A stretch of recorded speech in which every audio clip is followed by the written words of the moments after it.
यहाँ पर शौनकादि ऋषि पूछ रहे हैं कि प्रभु मुझे ये बताइए कि ये जो कथा है ये आप तक कैसे पहुंची। क्या पूछ रहे हैं कि ये जो कथा है ये आप तक कैसे पहुंची।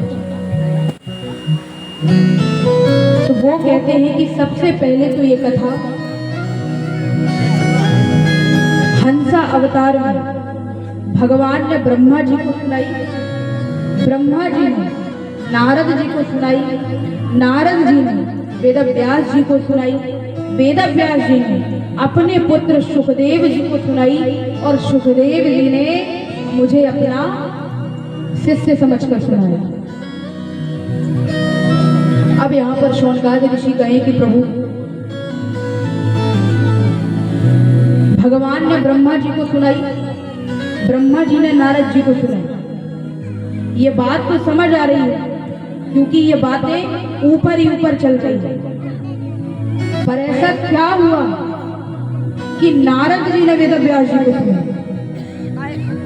क्योंकि उसके लिए तो उनको पृथ्वी पर आना पड़ेगा और उनका पृथ्वी पर आना हुआ, उसके पीछे का तो कोई कारण होगा।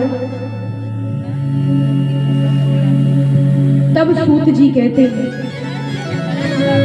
कि एक बार वेदव्यास जी उन्होंने बहुत सी रचनाएं की, पुराण ग्रंथ बहुत लिखे हैं उन्होंने, तो वो फिर से चिंतन करने को बैठते हैं कि अब और क्या लिखना चाहिए, अब और क्या करना चाहिए।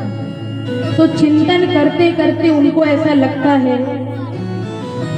कि इतना कुछ लिखने के बावजूद मुझे शांति नहीं मिल रही। ऐसा लग रहा है कि कुछ तो बच गया है और अब कलयुग आने वाला है। वो जानते हैं कि कलयुग का जो जीव है वो रोग शोक से घिरा रहा है। हर व्यक्ति को रोग शोक सताते हैं, है ना।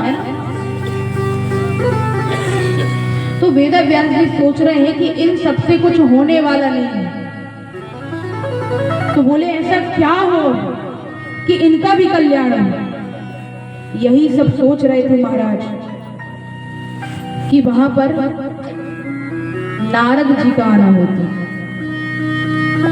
नारद जी आते हैं, प्रणाम करते हैं और कहते हैं कि महाराज आप क्या सोच रहे हैं, आज आप असंतुष्ट दिख रहे हैं, क्या विचार कर रहे हैं, अरे हमें भी तो बताइए। तब वेदव्यास जी कहते हैं कि मुझे कुछ समझ नहीं आ रहा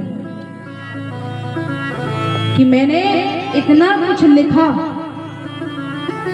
उसके बाद